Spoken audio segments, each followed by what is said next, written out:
ನಮಸ್ಕಾರ ಸ್ನೇಹಿತರೆ, ಎಲ್ಲರಿಗೂ PKV ಕನ್ನಡ ಯೂಟ್ಯೂಬ್ ಚಾನಲ್ಗೆ ಸ್ವಾಗತ ಸುಸ್ವಾಗತ. ಇಲ್ಲಿ ಅನ್ನಭಾಗ್ಯದ ಉಚಿತ ಅಕ್ಕಿ ಬದಲು ಹಣ ನಮ್ಮ ಬ್ಯಾಂಕ್ ಖಾತೆಗೆ ಜಮಾ ಆಗಿಲ್ಲ ಅಂತ ಬೇಜಾರಲ್ಲಿ ಇದ್ದವರಿಗೆ ಇಲ್ಲಿ ಆಹಾರ ಸಚಿವರಾದ KH ಮುನಿಯಪ್ಪ ಅವರು ಭರ್ಜರಿ ಬಂಪರ್ ಗುಡ್ ನ್ಯೂಸ್ ಅನ್ನ ಕೊಟ್ಟಿದ್ದಾರೆ. ಹೌದು, ಇಷ್ಟು ದಿನಗಳ ಕಾಲ ಅಂದ್ರೆ ಆಲ್ಮೋಸ್ಟ್ 4 ತಿಂಗಳ ಅನ್ನಭಾಗ್ಯದ ಹಣ ನಮ್ಮ ಬ್ಯಾಂಕ್ ಖಾತೆಗೆ ಬಂದಿಲ್ಲ ಅಂತ ವೇಟ್ ಮಾಡಿ ಸಾಕಾಗಿ ಹೋಗಿದೆ. ಸೊ ಕೊನೆಗೂ ಇಲ್ಲಿ ಆಹಾರ ಸಚಿವರಾದ KH ಮುನಿಯಪ್ಪ ಅವರು ಭರ್ಜರಿ ಬಂಪರ್ ಗುಡ್ ನ್ಯೂಸ್ ಅನ್ನ ಕೊಟ್ಟಿದ್ದಾರೆ. ಸೊ ಇನ್ನು ಮುಂದೆ ನೀವು ಈ ಉಚಿತ ಹಣಕ್ಕಾಗಿ ವೇಟ್ ಮಾಡುವ ಅವಶ್ಯಕತೆ ಇಲ್ಲ. ಹೌದು, ಸೊ ಬನ್ನಿ ನೋಡೋಣ ಈ ಅನ್ನಭಾಗ್ಯದ ಸ್ಕೀಮ್ ನ ಅಡಿಯಲ್ಲಿ ಬಂದಿರುವಂತಹ ಲೇಟೆಸ್ಟ್ ಅಪ್ಡೇಟ್ಸ್ ಏನು, KH ಮುನಿಯಪ್ಪ ಅವರು ಏನ್ ಹೇಳಿದರೆ ಅಂತ ಲೈವ್ ಆಗಿ ನೀವೇ ನೋಡಿ. ಅದಕ್ಕಿಂತ ಮುಂಚೆ ನೀವಿನ್ನು PKV ಕನ್ನಡ ಯೂಟ್ಯೂಬ್ ಚಾನಲ್ಗೆ ಸಬ್ಸ್ಕ್ರೈಬ್ ಮಾಡಿಲ್ಲ ಅಂದ್ರೆ ದಯವಿಟ್ಟು ಇಲ್ಲಿ ಕಾಣುವಂತಹ ಸಬ್ಸ್ಕ್ರೈಬ್ ಬಟನ್ ಪ್ರೆಸ್ ಮಾಡ್ಕೊಳ್ಳಿ. ಹಾಗೆಯೇ ಪಕ್ಕದಲ್ಲಿ ಬರುವಂತಹ ಬೆಲ್ ಬಟನ್ ಒತ್ತಿ. ಸೊ ನಾನು ಯಾವುದೋ ಒಂದು ವಿಡಿಯೋವನ್ನು ಅಪ್ಲೋಡ್ ಮಾಡಿದಾಗ ನೀವು ನೋಡಬಹುದು. ಹಾಗೆಯೇ ಅನೇಕ ಜನ ವಿಡಿಯೋವನ್ನು ನೋಡ್ತಾ ಇದ್ದೀರಾ, ಆದರೆ ಸಬ್ಸ್ಕ್ರೈಬ್ ಮಾಡ್ತಿಲ್ಲ. ದಯವಿಟ್ಟು ಸಬ್ಸ್ಕ್ರೈಬ್ ಮಾಡ್ಕೊಳ್ಳಿ. ಯಾಕೆಂದ್ರೆ ನೀವು ಮಾಡುವ ಒಂದೇ ಒಂದು ಲೈಕ್ ಮತ್ತೆ ಸಬ್ಸ್ಕ್ರೈಬ್ ಇಂದ ನಿಮಗೆ ಇದೇ ರೀತಿಯಾದ ಉಪಯುಕ್ತ ಮಾಹಿತಿಗಳು ಕಂಟಿನ್ಯೂ ಆಗಿ ಸಿಗುತ್ತೆ. ಸೊ ಬನ್ನಿ ನೋಡೋಣ ಆಹಾರ ಸಚಿವರಾದ KH ಮುನಿಯಪ್ಪ ಅವರು ಏನು ಲೈವ್ ಅಪ್ಡೇಟ್ಸ್ ಅನ್ನು ಕೊಟ್ಟಿದ್ದಾರೆ. ಮಾಧ್ಯಮ ಮಿತ್ರರಿಗೆ ಸ್ವಾಗತ. ಕರ್ನಾಟಕ ಸರ್ಕಾರ ಪ್ರಣಾಳಿಕೆಯಲ್ಲಿ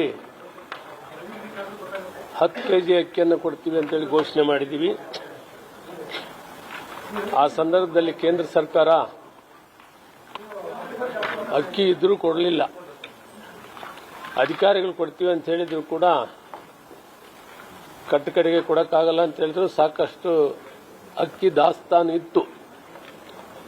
ತದನಂತರ ಈಗ ಮಾನ್ಯ ಮಂತ್ರಿಗಳಂತ ಪ್ರಹ್ಲಾದ್ ಜೋಶಿ ಅವರು ಹೋದ ಸಾರಿ ಕೂಡ ನಾನು ಹೋಗಿ ಭೇಟಿಯಾಗಿದ್ದೆ. ಇತ್ತೀಚೆಗೆ ಅವರು ಪ್ರೆಸ್ ಸ್ಟೇಟ್ಮೆಂಟ್ ಕೂಡ ಮಾಡಿದ್ದಾರೆ. ನಾವೀಗಾಗಲೇ ಕೇಂದ್ರ ಸರ್ಕಾರಕ್ಕೆ ಫುಡ್ ಕಾರ್ಪೊರೇಷನ್ಗೆ ಬರೆದಿರೋದು ನಾವು ಬರೆದಿದ್ದೀವಿ.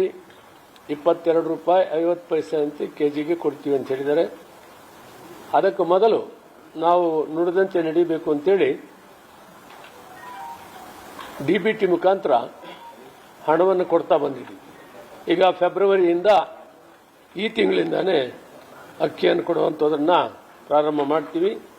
ಸುಮಾರು 2 ಲಕ್ಷಕ್ಕಿಂತ ಮೇಲ್ಪಟ್ಟು ನಮಗೆ ಟನ್ನುಗಳು ಬೇಕಾಗ್ತದೆ. ಅದು ಕೊಡ್ತೀವಿ ಅಂತ ಭರವಸೆ ಕೊಟ್ಟಿದ್ದಾರೆ. ಮತ್ತು ನಾವು ಕೂಡ ಬರೆದು ನಾವು ಹಣ ಕಟ್ಟಕ್ಕೆ ತಯಾರಿದ್ದೀವಿ, ಅಕ್ಕಿಯನ್ನು ನೀವು ಕೊಡಬೇಕು ಅಂತ ನಮ್ಮ ಅಧಿಕಾರಿಗಳು ಜೊತೆಯಲ್ಲಿ ನಮ್ಮ ಸೆಕ್ರೆಟರಿ ಅವರಿದ್ದಾರೆ, ಈ ಕಡೆ ನಮ್ಮ MD ಕಾರ್ಪೊರೇಷನ್ ಫುಡ್ ಕಾರ್ಪೊರೇಷನ್ ಇದ್ದಾರೆ, ಮತ್ತು ಅಡಿಷನಲ್ ಡೈರೆಕ್ಟರ್ ಬಾಬು ಅಂತ. ಮುಖ್ಯವಾದ ವಿಷಯ ಏನಂದ್ರೆ, ಇತ್ತೀಚೆಗೆ ಅವರು ನಾವು ಅಕ್ಕಿ ಕೊಡಕ್ಕೆ ತಯಾರಿದ್ರು ಕೂಡ ತಗೊಳ್ತಾ ಇಲ್ಲ ಅಂತಂದ್ರು. ಆದರೆ ನಾವು DBTಯನ್ನು ಪ್ರಾರಂಭ ಮಾಡಿದಾಗ ಮತ್ತೆ ನಾವು ತೀರ್ಮಾನ ತೆಗೆದುಕೊಳ್ಬೇಕಾಗಿದ್ದು, DBTಯನ್ನು ನಾವು ಜನವರಿವರೆಗೂ ಕೂಡ ಕೊಡುವಂಥದ್ದನ್ನು ಮಾಡಿ ತೀರ್ಮಾನವನ್ನು ತಗೊಂಡಿದ್ದೀವಿ.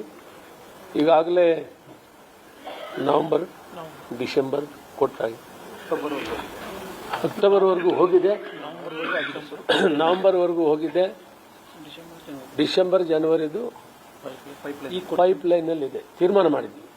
ಸೊ ಅಂದರೆ ಫೆಬ್ರವರಿಯಿಂದ ನಾವು ಅವರು ಜೂನ್ ತನಕ ಅಂತ ಹೇಳಿದ್ದಾರೆ. ಇದನ್ನು ಕಾರ್ಯಕ್ರಮ ಶುರು ಮಾಡಿದಾಗೆ ನಾನು ಕೇಳಿದ್ದೇನೆ ಅವರಿಗೆ, ನಮಗೆ ಪ್ರತಿ ವರ್ಷ ಬೇಕಾಗುವಷ್ಟು ಅಕ್ಕಿಯನ್ನು ನೀವು ಪ್ರತಿ ತಿಂಗಳು ಕೂಡ 2 ಲಕ್ಷಕ್ಕಿಂತ ಮೇಲ್ಪಟ್ಟ ಟನ್ನುಗಳು ಬೇಕಾಗ್ತದೆ, ಅಷ್ಟನ್ನು ಕೊಡಬೇಕು. ಸುಮಾರು 4,50,00,000 ಜನರಿಗೆ ನಾವು ಇದನ್ನು ಸರಬರಾಜು ಮಾಡಬೇಕಾಗ್ತದೆ. ಕೊಡ್ತೀವಿ ಅನ್ನೋ ಆಶ್ವಾಸನೆ ಮಾನ್ಯ ಮಂತ್ರಿಗಳು ಹೇಳಿದ್ದಾರೆ.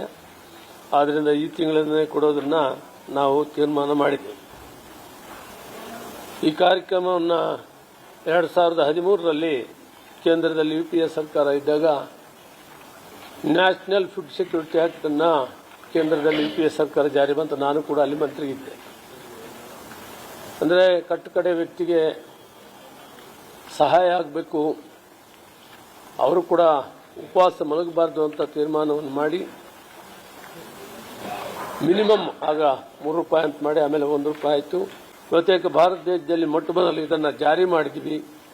ಕೇಂದ್ರ ಸರ್ಕಾರದ ಯೋಜನೆಯನ್ನು ಕರ್ನಾಟಕದಲ್ಲಿ ಕಾಂಗ್ರೆಸ್ ಸರ್ಕಾರ ಮುಖ್ಯಮಂತ್ರಿಗಳು ಮೊದಲು ಮುಖ್ಯಮಂತ್ರಿ 2013ರಲ್ಲಿ ಘೋಷಣೆ ಮಾಡಿ ಅದರಂತೆ ನಡ್ಕೊಂಡ್ಬಂದ್ವಿ.